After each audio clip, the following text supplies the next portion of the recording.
आर्य संदेश टीवी के समस्त दर्शकों को हार्दिक वंदन, अभिनंदन। जैसा आप सभी को भली भांति विदित है कि आर्य केंद्रीय सभा दिल्ली प्रदेश एवं वेदों पर आधारित एकमात्र टीवी चैनल आर्य संदेश के सौजन्य से अमर हुतात्मा स्वामी श्रद्धानंद जी महाराज, जो देव दयानंद के मानस पुत्र, एक महान शिक्षाविद, गुरुकुलीय शिक्षा प्रणाली के पुनः संस्थापक, मैं कह सकता हूँ कि सिद्धि आंदोलन के प्रणेता, दलितोद्धारक, महान हिंदी प्रेमी, एक प्रख्यात समाज सेवी और आर्य समाज के उन महान स्तंभों में से एक, जिनका नाम हम शांतदर्शी देव दयानंद के उपरांत बहुत ही फख्र के साथ और बहुत ही गर्व के साथ ले सकते हैं। उन स्वामी श्रद्धानंद जी महाराज के जीवन के विभिन्न आयामों पर चर्चा करने के लिए आर्य संदेश टीवी में केंद्रीय आर्य सभा दिल्ली के साथ सौजन्य से मिलकर के इस कार्यक्रम को प्रारंभ किया है, जिसमें स्वामी श्रद्धानंद जी महाराज के जीवन के विभिन्न आयामों को वर्तमान समय में उनकी क्या प्रासंगिकता है, उसके बारे में विचार विमर्श चर्चा आपके बीच में रखने का मुझे सौभाग्य प्राप्त हुआ।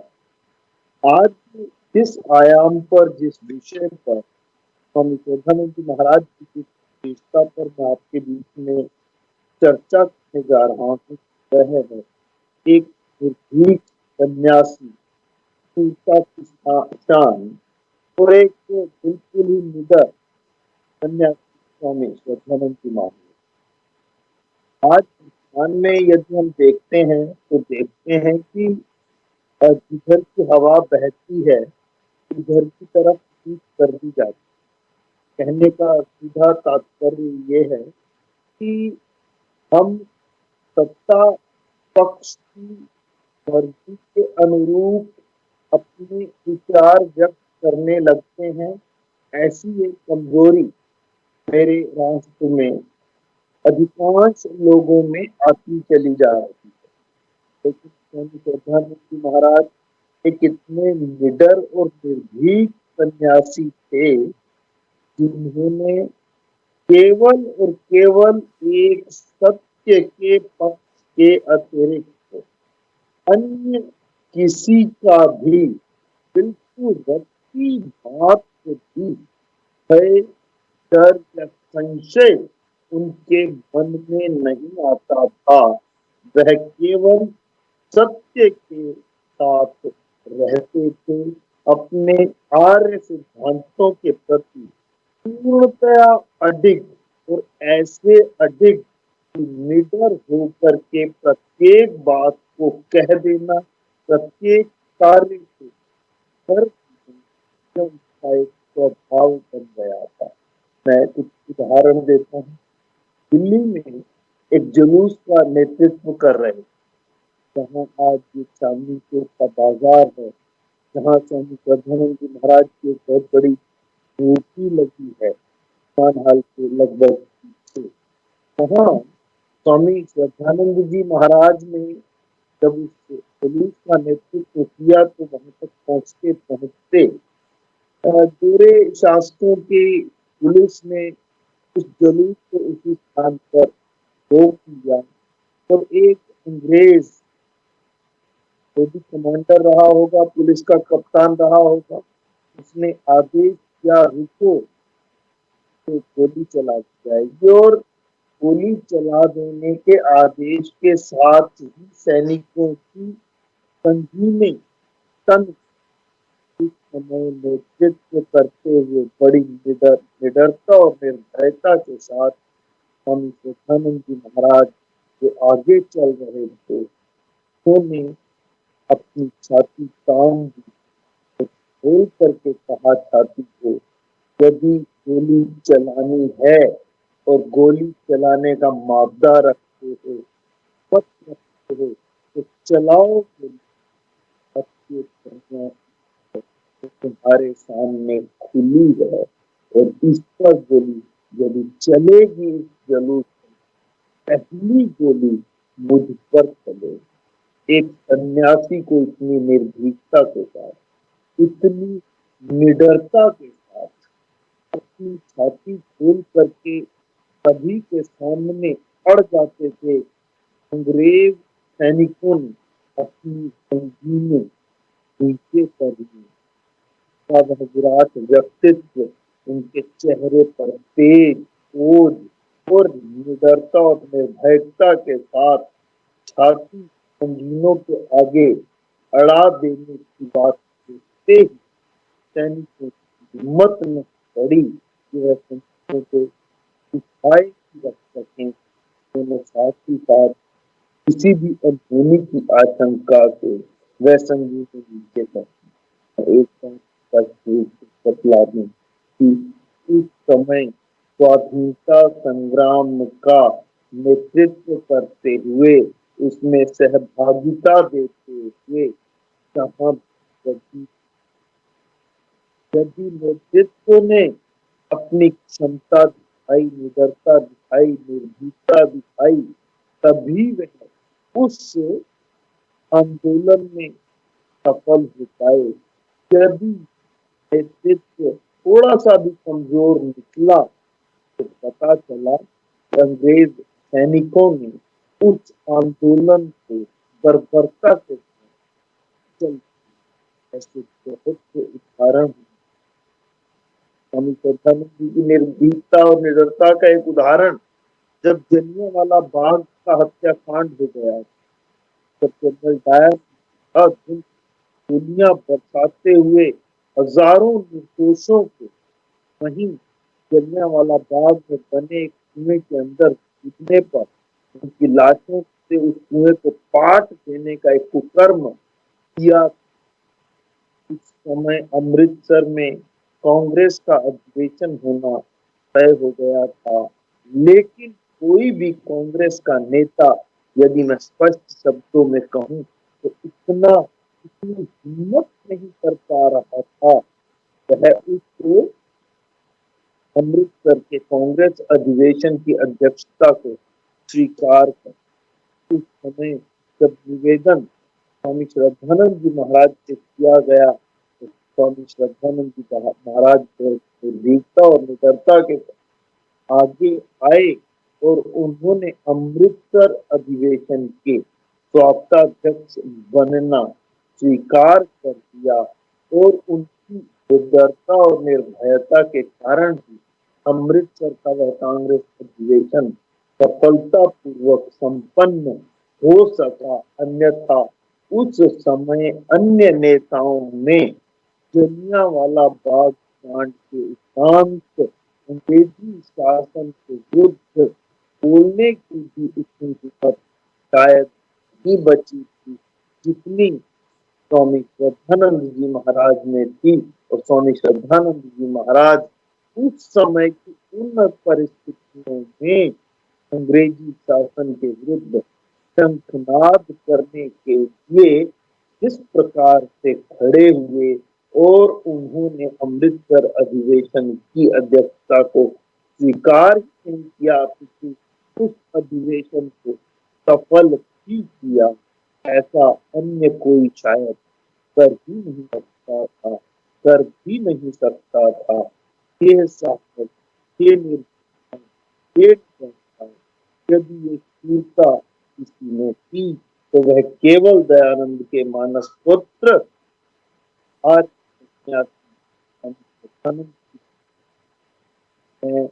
कुछ उद्धरण प्राध्यापक राजेंद्र जिज्ञासु जी द्वारा लिखित एक लेख जो कि संकलित हुआ विलक्षण व्यक्तित्व के धनी स्वामी श्रद्धानंद जी महाराज नामक पुस्तक में, तो उसमें से कुछ उद्धरण अब आपके समक्ष में प्रस्तुत करता हूँ।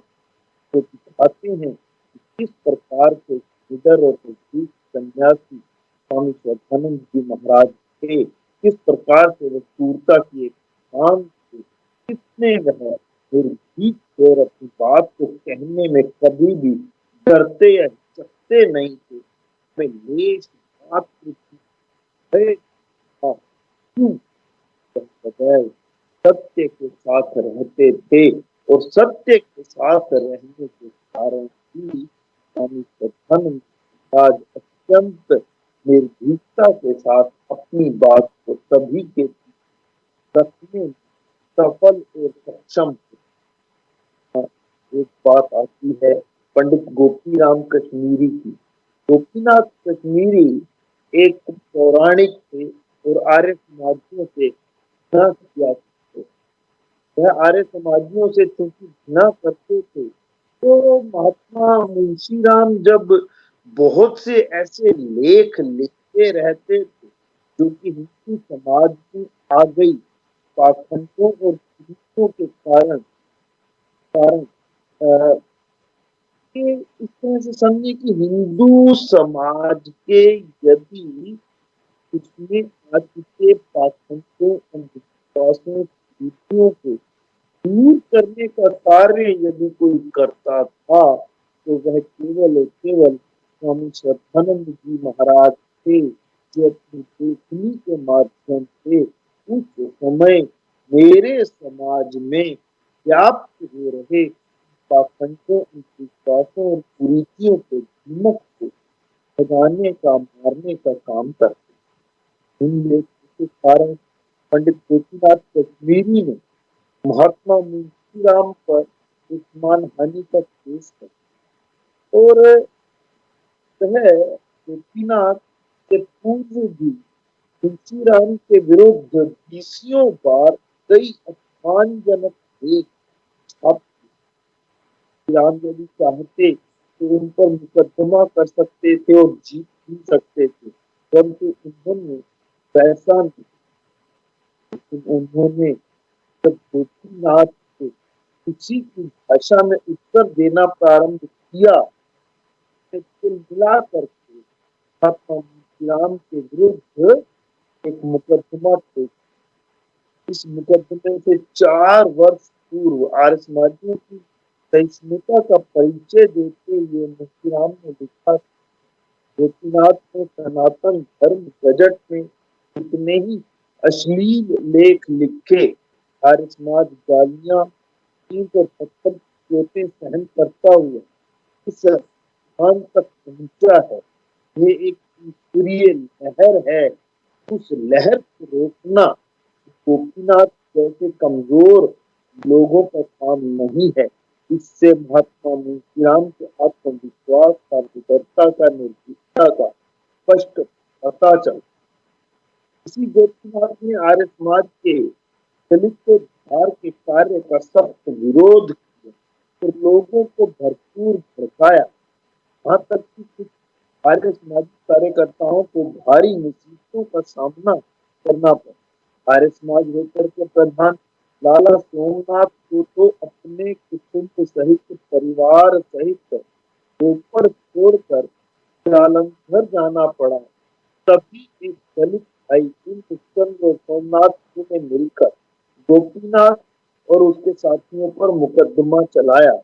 हालांकि उस समय महात्मा मुंशीराम अभियोग के पक्ष में नहीं थे, पर उक्त दोनों व्यक्ति इस अभियोग को, इस मुकदमे को जीत गए। गोपीनाथ और उसके साथियों को क्षमा मांगनी पड़ी और अदालत जुर्माना भी देना पड़ा।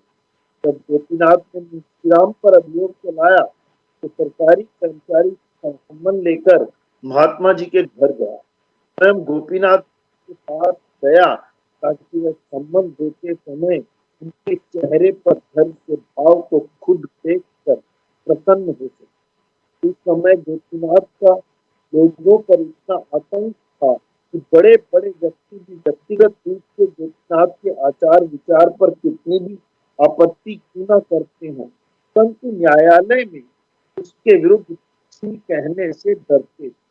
जब महात्मा श्री राम ने लिखा था, परमेश्वर पर भरोसा करने के सिवाय कोई विकल्प नहीं, तो जो परमेश्वर पर भरोसा करता है, सत्य स्वरूप ईश्वर पर सत्य आस्था रखने वाला, सदैव सत्य के पक्ष में खड़ा रहने वाला ही तो सदैव निर्भीक और निडर रहता है। इसी दौरान मुंशीराम को अंग्रेजी में लिखा एक पत्र, तो मुंशीराम को डराने के लिए कहा गया कि सरकारी अंग्रेज वकील बैटमैन इस केस को हाथ में ले रहा है और सरकार स्वयं इस मुकदमे को लड़ेगी। अच्छा ये है कि किसी भी प्रकार से इस गोपीनाथ कश्मीरी से आप समझौता कर लें। न्यायाधीश ने गोपीनाथ के वकील पारकर से भी कहा कि जैसे वो समझौता कर लो। स्वयं गोपीनाथ भी समझौते का इच्छुक था, क्योंकि उसे पोल खुल जाने का डर। गोपीनाथ ने कहा, मैं अपने लेखों के लिए अदालत में खेद प्रकट कर दूंगा, लेकिन मुंशीराम भी अपने लेखों पर खेद प्रकट करें। मुंशीराम जी ने स्पष्ट उत्तर दिया कि क्योंकि मेरे लेख सत्य के सिद्धांतों पर आधारित हैं, केवल और केवल सत्य की बात कहते हैं, तो मैं इन पर कोई भी प्रकार का खेद व्यक्त नहीं करूंगा। मुंशीराम ने असत्य के आगे झुकने से इनकार कर दिया। तब गोपीनाथ के वकील पारकर ने न्यायाधीश से कहा, क्या करें, जिस पर अभियोग है वह तो समझौते का नाम ही नहीं लेता, वह तो एक श्री राम के ईश्वर विश्वास का परिणाम था कि अकस्मात कोई अज्ञात व्यक्ति जो गोपीनाथ के विरुद्ध रहता था और गोपीनाथ के इस प्रकार की कार्यशैली से बहुत अधिक खिन्न होने के कारण गोपीनाथ के गोपनीय पत्रों की फाइलें महात्मा मुंशीराम के हाथ पकड़ा गया। यही पत्र अभियोग में काम आए। गोपीनाथ की पोल खुल गई, वह मुकदमे में हारा। सारे हिंदू समाज में इसकी बहुत बदनामी हुई और कहते हैं, जैसा बताया गया इतिहास में, उसकी मृत्यु भी बड़ी दुर्गति में हुई। तुलसीराम ने बाद में लिखा, बस इस मुकदमे में मेरे सहयोगी भेद या मैंने कुछ नहीं किया, ये तो ईश्वर असीम अनुकंपा का कृपा का ही फल था। जिस प्रमाण की आवश्यकता हुई वह अचानक माया कहीं से मेरे हाथ में आते चले गए और अदालत में यह अभियोग जब चला तो वह इतना चर्चित रहा कि हर पेशी पर हजारों लोग इकट्ठे हो जाते। कई बार न्यायाधीश को वाई का स्थान भी बदलना पड़ता। उस समय वातावरण कैसा था, ये महात्मा मुंशीराम के शब्दों में यदि हम पढ़ना चाहें तो हम कह सकते हैं कि उन्होंने, महात्मा मुंशीराम ने अपने शब्दों में बात कही। आर्य समाज के सभासदों को अपनी रक्षा के लिए काम करने की आवश्यकता क्यों पड़ती है? अपने हृदय में उत्तर पूछिए तो आपको उत्तर मिलेगा कि जिन वेद शास्त्रों का आप केवल मुख से सम्मान करते हैं, जिस वर्णाश्रम धर्म को आप केवल मौखिक रूप से स्वीकार करते हैं, उसको व्यवहारिक रूप में फैलाने के बाद भी के प्रयास में ही, यत्न में ही आर्य पर चारों ओर से आक्रमण होते हैं। लेकिन चूंकि आर्य समाज केवल और केवल सत्य सिद्धांतों का पक्ष लेता है, पुरातन सनातन वैदिक सत्य, सनातन वैदिक संस्कृति पर सदैव टिका रहता है, इसलिए आर्य समाज निर्भीकता और निडरता के साथ इन आक्रमणों का सामना कर पाता है। कभी भी वार्ता एक और घटना जिसमें एक समाचार पत्र और उस समय के बहुत प्रतिष्ठित, आज के भी बहुत प्रतिष्ठित उस समाचार पत्र में एक समाचार छपा, तुलसीराम को फांसी पर लटकाया। बहुत ही हैरानी किसी ये घटना है, लेकिन ये भी एक सत्य घटना है। ये घटना है जब महात्मा मुंशीराम जालंधर आर्य समाज के प्रधान की बात है, दलितोद्धार के काम में जी जान से जुट गए।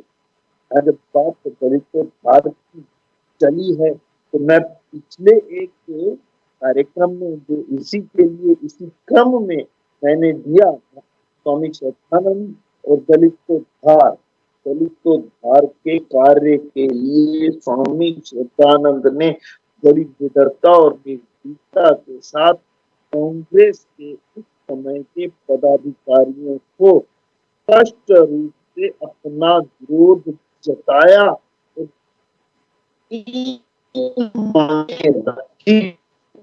और यदि सही मायनों में महात्मा गांधी के पद चिन्ह पर चलते हुए इन तीन मांगों को मान लेता है तो वह दलित उद्धार का कार्य कांग्रेस के साथ मिल करके करेंगे, अन्यथा वह इस कार्य को स्वतंत्र रूप से दलितोद्धार सभा की स्थापना राष्ट्रीय स्तर पर करते हुए करेंगे। तो छोटी छोटी इन मांगों को भी कांग्रेस स्वीकार उस समय नहीं कर पाएगी, लेकिन लीडर निर्भीक सन्यासी स्वामी सदानंद जी महाराज ने कांग्रेस को छोड़ देना स्वीकार किया, लेकिन दलितोद्धार के विषय में अपने द्वारा किए जा रहे कार्यों को रोकना, कम करना या न करना बिल्कुल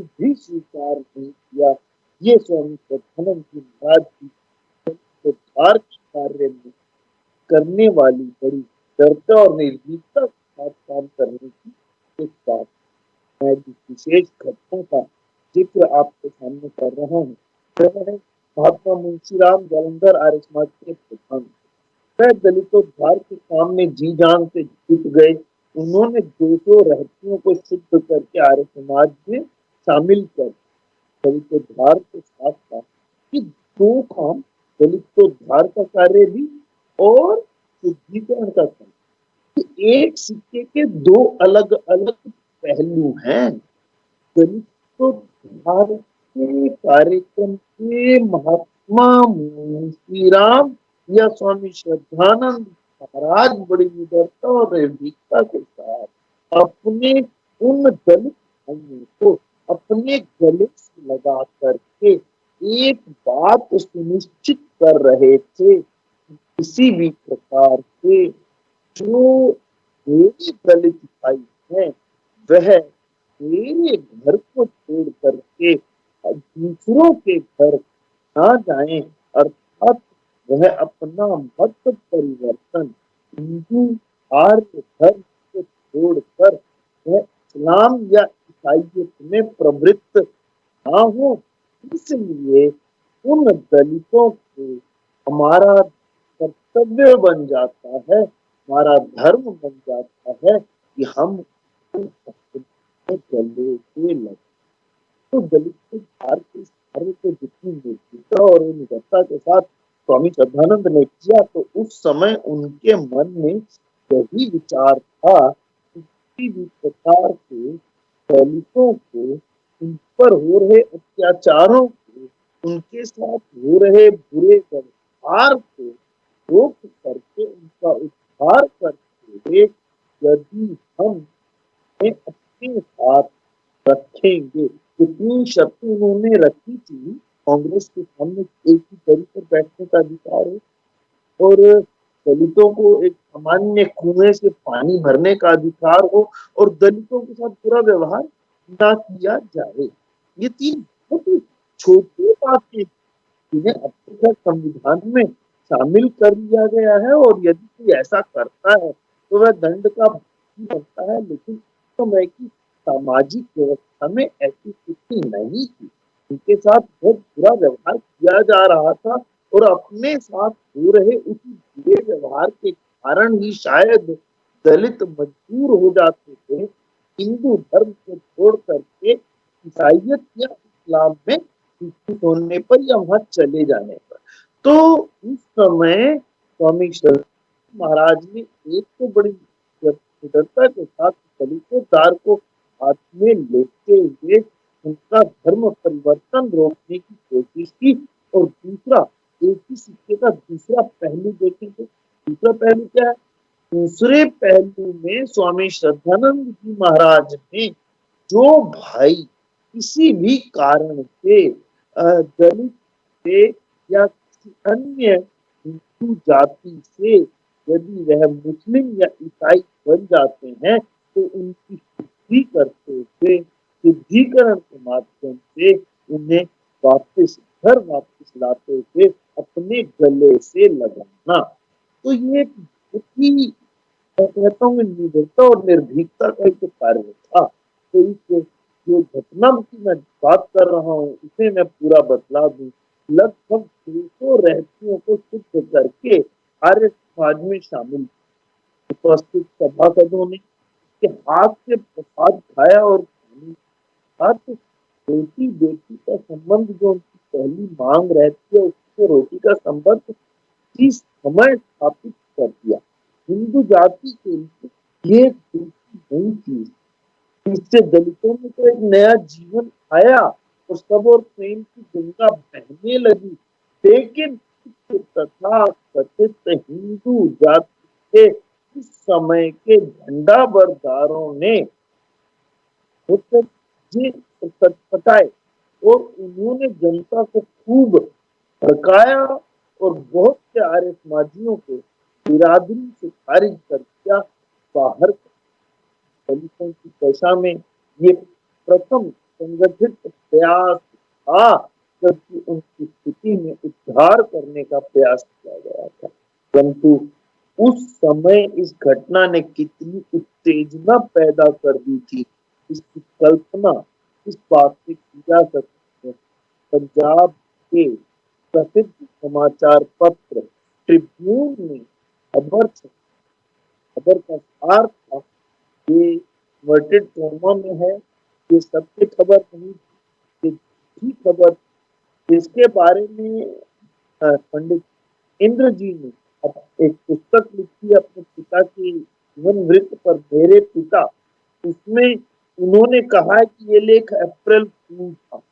लेकिन पंडित आदरणीय राजेंद्र जिज्ञासु जी लिखते हैं समय 1 अप्रैल नहीं था कि हम इसे 1 अप्रैल का अप्रैल फूल मान करके खारिज करते। तो चूंकि ये खबर दुर्भावना के कारण छपी और इसमें लिखा गया जालंधर की हिंदू जनता ने रहस्यों की जो इस समय दलित जाति में शामिल थे बुद्धि से विक्षिप्त होकर आर्य समाज के प्रधान लाला राम के घर पर चढ़ाई कर दी, उनको पकड़ लिया और घसीट कर समाज मंदिर में ले आए।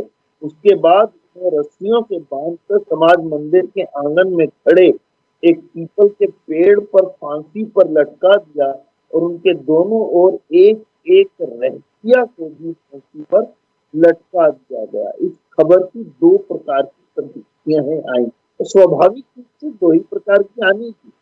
पहला तो आर्य समाज के विरोधियों ने प्रसन्नता से मिठाइयां बांटी, लेकिन आर्य समाजी हलकों में तहलका मच गया और असलियत जानने के लिए लोग मुंशीराम के घर की ओर दौड़ पड़े और उनके कुशल क्षेम की पूछताछ करने के लिए टेलीग्राम तार पर तार करने लगे और उनका कुशल क्षेम पता। बाद में समाचार को बारीकी से पढ़ा गया तो पता चला ट्रिब्यून के संपादक ने जानबूझकर लोगों को भ्रमित किया था और ये समाचार शुद्ध झूठ था। इसके बारे में पहले भी कहा कि पंडित इंद्र ने अपने पिता की जीवनी लिखते हुए मेरे पिता के नाम से इसे 1 अप्रैल का अप्रैल फूल बताया। लेकिन पंडित राजेंद्र जिज्ञासु जी ने कहा कि समाचार 1 अप्रैल को प्रकाशित नहीं हुआ था।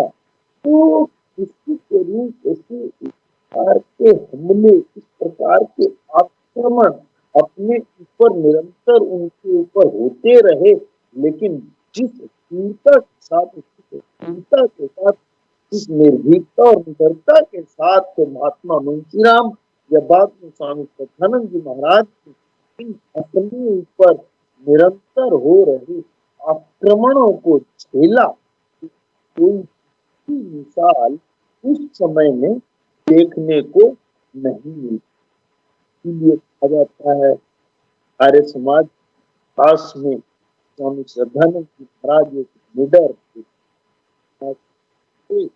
जैसा पहली कक्षा में मैंने बताया कि रोलट एक्ट के विरोध में निकल रहे पुलिस का नेतृत्व करते समय जब अंग्रेजी सैनिकों ने अपनी संजीवनी तान तो उन्होंने छाती को अड़ा दिया और कहा कि यदि हिम्मत है तो पहली गोली मुझ पर चलाओ। तो जो तनी हुई थी वह नीचे की ओर।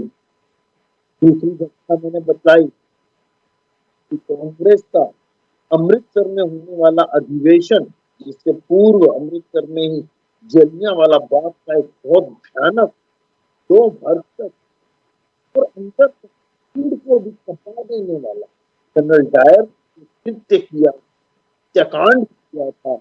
और उस जलियांवाला बाग में जो कुआं था, कूद कूद करके लोगों ने अपने प्राण गंवा दिए या जो मर गए, कुआं फट गया था, हजारों की तादाद में लोग मारे गए थे।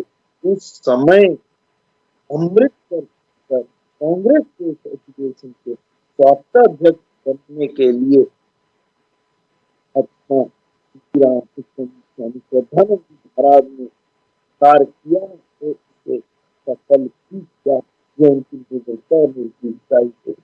तीसरा जो मैंने बताया कि पंडित गोपीनाथ जो कि एक पौराणिक थे, इस प्रकार से इन पर अभियोग चलाते रहे, लेकिन अंततः हारे और महात्मा मुंशीराम ने उस समय उनके विरुद्ध इन अभियोगों को ईश्वर द्वारा प्रदत्त प्रेरणा से बहुत निडरता और के साथ तीव्रता के साथ जीता और फिर ट्रिब्यून में छपी दलित भार के जब उन्होंने रहतियों को, देशों की लगभग रहतियों को सिद्ध किया और उन्हें अपने गले से लगाया और उनके हाथ से बने किताब से सभी ने आया। तो उस समय ट्रिब्यून में जिस प्रकार से गलत खबर छाप करके आक्रमण किया गया, उसका शूरता के साथ, निडरता और निर्भीकता के साथ सामना है।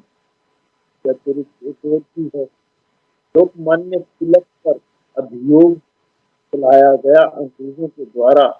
सन 1897 में अंग्रेजों ने लोकमान्य तिलक पर प्रथम अभियोग किया। इस ऐतिहासिक अभियोग में वह न्याय का नाटक अंग्रेज जजों ने किया और उस न्याय का नाटक करते हुए अंग्रेज जज ने लोकमान्य तिलक को दंडित किया। उस समय आतंक के कारण जहां अन्य राजनीतिक नेता कुछ भी कहने का साहस नहीं जुटा सके, वहां महात्मा मुंशीराम ने सद्धर्म प्रचारक में इस अभियोग पर टिप्पणी करते हुए लिखा था, सरकार ने तिलक को भले ही दंडित किया है, लेकिन भारतीय जनता तो उन्हें आज भी निर्दोष ही मानती है। मुंशीराम स्वयं भी एक वकील थे। उन्होंने जो कुछ लिखा वह सरकार के विरुद्ध तो था ही, एक तरह से न्यायालय का भी अपमान था, जिसे कंटेम्प्ट ऑफ कोर्ट कहा जाता है। किसी राजद्रोही का पक्ष लेने के कारण उस समय अंग्रेजी कानून के अंतर्गत राजद्रोह से कम अपराध नहीं था। महात्मा मुंशीराम का उक्त लेख भारतीय राजनीति में विद्यमान उस समय की कायरता पर शूरवीरता की विजय का एक जय स्तंभ है। महात्मा गांधी और मोतीलाल नेहरू जैसे राष्ट्र नेता तो प्रथम विश्व युद्ध तक, बहुत हैरान कर देने वाली बात है, बहुत आज चिंतन करने वाली ये बात है, जो ये वाक्य मैं पढ़ रहा हूं उस लेख से जो पंडित राजेंद्र जिज्ञासु जी ने लिखा है। महात्मा गांधी और मोतीलाल नेहरू जैसे राष्ट्र नेता तो प्रथम विश्व युद्ध तक अंग्रेजों की न्याय व्यवस्था पर आस्था रखते थे और उस व्यवस्था पर शायद महात्मा मुंशीराम द्वारा सद्धर्म प्रचारक में लिखा गया ऐसा प्रथम लेख था, जो अंग्रेजी न्याय व्यवस्था के इस झूठ को, न्याय के नाटक को सीधे सीधे उनकी बखिया उधेड़ता था और उस पर एक सीधा और तीखा हमला था। ऐसा लिखना, राजद्रोह के पक्ष में लिखते हुए स्वयं को राजद्रोह के अपराध का भागी बना लेना और उसके दंड की परवाह किए बिना ऐसा लेख सद्धर्म प्रचारक में लिख करके प्रकाशित करना, ये स्वामी श्रद्धानंद जी महाराज या महात्मा मुंशीराम, उनकी निडरता, निर्भीकता और शूरता को स्पष्ट रूप से दिखलाई देता है।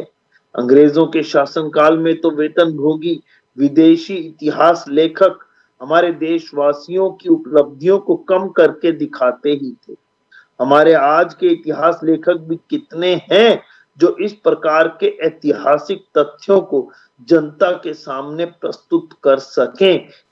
हमें किसी भी प्रकार से अपने देश में पुनः इतिहास लेखन करने की एक बहुत जबरदस्त आवश्यकता है और हमें अपने इस इतिहास को पुनः रेखांकित करते हुए सभी सत्य घटनाओं को उनके सच्चे स्वरूप में सबके सामने स्पष्ट रखना होगा, ताकि आने वाली जितनी भी मेरे देश की पीढ़ी है वह इन सत्य बातों को सत्य सत्य समझ पाए। एक और अभियोग वर्ष 1908 में भी लोकमान्य तिलक पर चला, जिसके बाद उन्हें 6 वर्ष के लिए देश से निर्वासन का दंड देकर बर्मा की मांडले जेल में भेज दिया गया। उस समय लोकमान्य तिलक ने बंबई के हाईकोर्ट में जो वक्तव्य दिया था उसकी चर्चा तो सब जगह की जाती है, परंतु सरकारी अदालत के निर्णय पर मुंशीराम ने जो कुछ लिखा उसकी आज भी कोई चर्चा नहीं करता। लेकिन सद्धर्म प्रचारक का वह अंक जो आज भी आर्य पुस्तकालयों में सुरक्षित रखा है, उस समय शौर्य की शान, निडरता और निर्भीकता की पहचान मुंशीराम ने लिखा था। अंग्रेज जाति दिखाना चाहती है कि लोकमान्य तिलक अच्छे व्यक्ति नहीं हैं, परंतु भारत की जनता जानती है कि उनके हृदय में लोकमान्य का क्या स्थान है। इतिहास में महापुरुषों को सदा कष्ट सहने पड़े हैं। भारत की जनता की दृष्टि में लोकमान्य तिलक सर्वथा निर्दोष हैं। स्वामी श्रद्धानंद जी के इसी प्रकार का साहस का दर्शन उस समय भी होता है जब लाला लाजपत राय को, जो आर्य समाज के एक अन्य स्तंभ हैं, जिनकी लाठियां मार करके अपने कफन की ताबूत में अंतिम कील गाड़ते हुए अंग्रेजी सरकार ने, यदि सही शब्द प्रयोग करूं तो मैं कह सकता हूं कि अंग्रेजी सरकार ने उनकी हत्या कर दी थी। उन्हें निष्कासित कर जब मांडले जेल भेजा गया, चूंकि लाला लाजपत राय आर्य समाज के नेता थे, साथ ही आर्य समाज पर भी विपत्ति के पहाड़ टूट पड़े। सरकार की सेवा में जो भी कार्य करने वाले कितने ही आर्य समाजियों ने अपने हृदय की दुर्बलता के कारण भावी संकटों से बचने के लिए आर्य समाज की सदस्यता से भी उस समय त्याग पत्र दे दिए थे। उस युग में महात्मा मुंशीराम ने जिस शूरवीरता का परिचय दिया, उसी ने आर्य समाज की बलिदानी प्रवृत्ति को अक्षुण्ण रखा। उस समय जो डरपोक थे, उन्होंने आर्य समाज की सदस्यता से भी इस्तीफा दिया। कहीं ऐसा ना हो कि लाला लाजपत राय को, जो कि कांग्रेस के साथ साथ लेकिन मूल रूप से वे आर्य समाज के नेता थे और कांग्रेस के भी एक सदस्य थे, उन्हें जब मांडले की जेल में भेजा गया तो कहीं ऐसा ना हो कि उन पर भी कोई विपत्ति आ जाए। लेकिन उस समय स्वामी श्रद्धानंद महात्मा मुंशीराम ने बहुत एक निर्भीकता का परिचय देते हुए एक भाषण भी दिया, कि आर्य समाज का एक ऐसा नेता फंसा है, वह बार बार चैलेंज करता है कि साबित करो मेरा कसूर क्या है, परंतु नीचे से लेकर ऊपर तक सेक्रेटरी जो इंग्लैंड का भारत में मंत्री तक सब मुंह छिपाते हैं और किसी के पास उसका कोई उत्तर नहीं था, उत्तर नहीं है। अंत में उस अटल ईश्वर विश्वासी पर नरनाहर मुंशीराम ने अग्नि परीक्षा की उस बेला में एक ऐतिहासिक अपील की, वह भी उल्लेखनीय व महत्वपूर्ण है। उन्होंने लिखा कि धर्म के पथ पर चलते हुए जिस कदर कष्ट मिलते हैं वे धर्म के प्यारों के लिए उस व्यापक व्यायाम के समान हुआ करते हैं जो अंत में व्यक्ति को पहलवान बनाने में सफल होती है। आप लोग इन कष्टों को अपने लिए दया का चिन्ह स्वरूप समझते हुए अपनी सहनशीलता शक्ति को बढ़ाते जाओ ताकि उस उद्देश्य को पूर्ण करने के योग्य बन सको जो ऋषि दयानंद ने तुम्हें सौंपा है। इतना अधिक निडरता और निर्भीकता स्वामी श्रद्धानंद जी महाराज या महात्मा मुंशीराम में थी, जो कि हर परिस्थिति के अंदर जब अन्य लोग डर करके घबरा करके भाग रहे हों, लेकिन महात्मा मुंशीराम उन स्थितियों में बिना इस बात की परवाह किए कि अंग्रेजी सरकार का कितना कोप भाजन उन पर पड़ेगा या अन्य विरोधी किस प्रकार की तिगड़मे लगाकर उन्हें फंसा सकते हैं, वह कभी भी डरते या घबराते नहीं थे। ऐसा ही बाल विधवाओं की समस्या के समय भी एक उनका उदाहरण मिलता है, जहां उन्हें शूरता, निडरता और निर्भीकता का व्यक्तित्व उनका देखने को मिलता है और स्पष्ट होता है कि उनका व्यक्तित्व कितना बड़ा और व्यापक था। 1896 में जब अकाल गढ़ के दौरान दीवान संतराम चोपड़ा ने अपनी बाल विधवा पुत्री का पुनर्विवाह कर दिया तो पंजाब के सामाजिक जीवन में एक भूकंप सा आ गया। ये विवाह लाहौर में जाकर किया गया था, इसलिए पौराणिक पोंगापंथी आर्य समाजियों और दीवान जी के पीछे हाथ धोकर पड़ गए। एक जबरदस्त उनके विरुद्ध मुहिम छेड़ दी गई। तब महात्मा मुंशीराम ने अपनी लेखनी उठाई और सद्धर्म प्रचारक में दीवान जी की प्रशंसा करते हुए विधवा विवाह के समर्थन में एक लेख माला प्रकाशित की। एक लेख नहीं बल्कि लेखों की एक पूरी माला के मन के पिरो करके उन्होंने प्रकाशित किए। इस लेख माला का परिणाम यह हुआ कि सब तरफ से बहिष्कृत संत राम एक आदरणीय हीरो बन गया। इस लेख माला में एक स्थान पर मुंशीराम ने लिखा था, तुम्हारे पूर्वज कह गए हैं एक विधवा की आह एक इलाके को जला देने के लिए पर्याप्त है।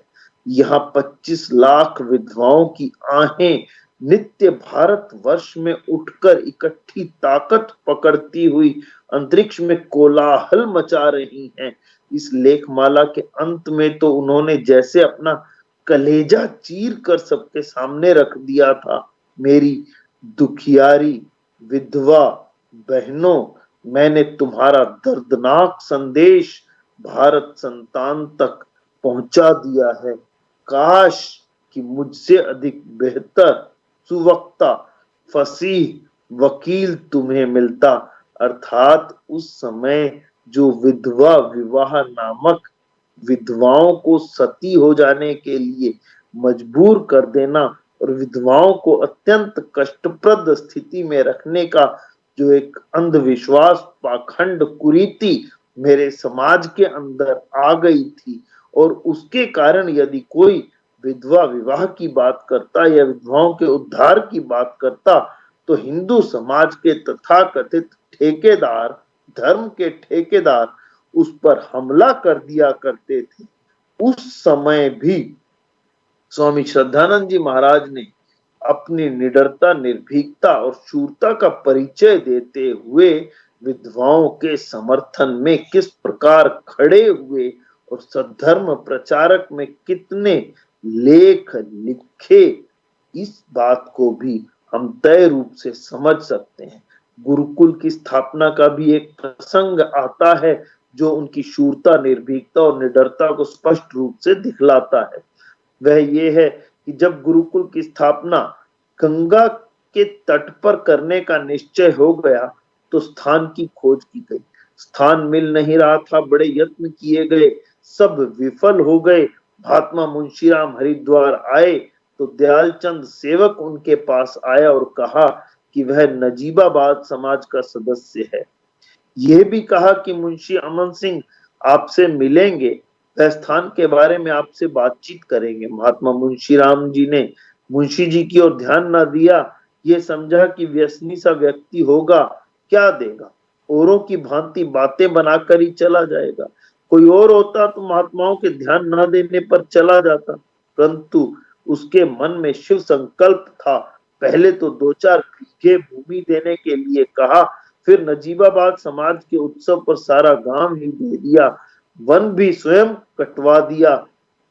आप थोड़ी कल्पना करें कि यदि मुंशी अमन सिंह जी मुंशीराम के ध्यान न देने पर चले जाते तो फिर इतिहास की धारा किधर को जाती।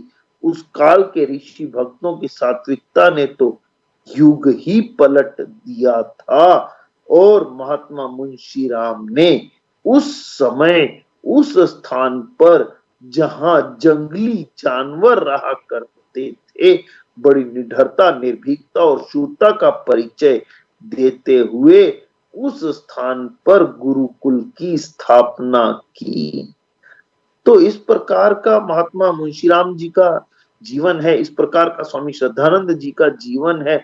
उनके जीवन की निडरता और निर्भीकता की तो अनेकों घटनाएं हैं जिसके बारे में चर्चा की जा सकती है और ये कहा जा सकता है कि उन्हीं के जीवन से प्रेरणा लेकर के हम निश्चित रूप से निडर और निर्भीक होकर के केवल और केवल सत्य का साथ देने या सत्य सिद्धांतों को ही मानने का यदि निश्चय करें, तभी हम सही मायनों में स्वामी श्रद्धानंद जी महाराज को श्रद्धांजलि दे सकते हैं। हम प्रत्येक कुरीति, पाखंड और अंधविश्वास के विरुद्ध खड़े होकर के अड़ जाएं और सत्य सिद्धांतों की स्थापना करें, पाखंडों, अंधविश्वासों और कुरीतियों का विरोध करें। यही हमें स्वामी श्रद्धानंद जी महाराज की जो जीवनी है, उनके जीवन की ये निडरता, निर्भीकता के जो पहलू हैं, हमें वह यही सिखाते हैं। एक और छोटी सी घटना है इससे पहले कि मैं वाणी को विराम दूं। ओडवायर स्वामी जी ने पंजाब में लाला दुलीचंद को लिखा, यदि मेरी आवश्यकता हो तो मैं लाहौर पहुंचूं। लेकिन ये पत्र लाला जी की बजाय ओडवायर के पास पहुंच गया। सरकार के सेंसर की मशीनें थी, जो आप पत्र लिख रहे हैं पहले सरकार पढ़ती थी और पढ़ने के बाद ही वह आगे पहुंचाया जाता था।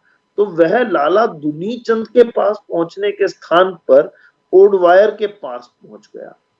पंजाब का गवर्नर अब चाहता था कि एक बार श्रद्धानंद लाहौर या पंजाब आ जाए तो पैर में बेड़ी और हाथ में हथकड़ी लगाकर बाजारों में से घुमा कर लाया जाए, ताकि स्वामी जी को अपमानित करके वह आतंक फैलाना चाहता था। लेकिन उसके इस मंशा की परवाह ना करते हुए स्वामी श्रद्धानंद जी लाहौर गए और उन्होंने लाला दुनीचंद से भेंट भी की और वहां आंदोलन भी किए। लेकिन उनकी निडरता, निर्भीकता और शूरता के कारण ओडवायर अपने मन की नहीं कर पाया कि वह उनके पैरों में बेड़ी और हाथों में हथकड़ी लगा करके बाजार में इस प्रकार घुमा पाता। ये उनकी निडरता, निर्भीकता और शूरता ही तो थी जो आज भी हमें प्रेरित करती है। सिखों के आंदोलन में भी स्वामी श्रद्धानंद जी महाराज ने जेल यात्रा की थी। 10 सितंबर 1922 को स्वामी जी ने अकाल तख्त अमृतसर में सिख भाइयों की सहानुभूति में एक भाषण दिया। इस अपराध में सिखों के पक्ष में बोलने को भी अंग्रेजी शासन ने अपराध माना। आज की जो पंजाब की परिस्थितियां हैं उसमें यदि हम कहें सही मायनों में कि आर्य नेताओं ने, आर्य समाज ने किस प्रकार से सिखों का साथ उस समय में दिया था, उसकी एक घटना, ये घटना उसी बात को दिखाती और दर्शाती है। 10 सितंबर 1922 को स्वामी जी ने अकाल तख्त अमृतसर में सिख भाइयों की सहानुभूति में भाषण दिया। इसी अपराध में वह अमृतसर में बंदी बना लिए गए। अमृतसर से स्वामी जी को मियां वाली जेल ले जाया गया। स्वामी जी लिखते हैं कि 27 अक्टूबर 1922 को 3:30 बजे स्पेशल क्लास वार्ड का द्वार खुलवाया गया। जेलर मुझे साथ अंदर ले गए। सत श्री अकाल, वंदे मातरम, अल्लाह अकबर के नारे सातवें आसमान को भी गुंजाने लगे। सब भाई द्वार पर आ गए। कारागार में सिखों के अतिरिक्त अन्य लोग भी थे, अतः सबने अपने अपने जयकारे लगा करके स्वामी जी महाराज का हृदय से स्वागत किया। स्वामी जी के जेल में प्रवेश से जेल ने एक सत्संग भवन का रूप ले लिया और स्वामी जी ने वहां सबको आध्यात्मिक उपदेश दिए और सबके जीवन सुधार की सत्प्रेरणा देते रहे। स्वामी जी जेल जाने से भी कतई कदापि अपनी निर्भीकता, निडरता और शूरता के कारण नहीं डरे, लेकिन उन्होंने सत्य बात को सदैव कहने का साहस दिखलाया। इस प्रकार से स्वामी श्रद्धानंद जी महाराज के जीवन काल से हमें ये सीख मिलती है, प्रेरणा मिलती है कि हम भी अपने जीवन में सत्य सिद्धांतों की स्थापना के लिए सदैव निडरता, निर्भीकता और शूरता के साथ कार्य करते रहें, क्योंकि सत्यमेव जयते, अंत में सत्य की सदा विजय होती है। इन्हीं शब्दों के साथ वाणी को विराम और स्वामी श्रद्धानंद जी महाराज को श्रद्धा सुमन अर्पित करने के लिए सभी को यही प्रेरणा देने का प्रयास कि हम भी उनके जीवन के इस गुण को, निडरता, निर्भयता, शूरता के इस गुण को अपने जीवन में धारण करने का प्रयास करें। ओम इति शम। धन्यवाद।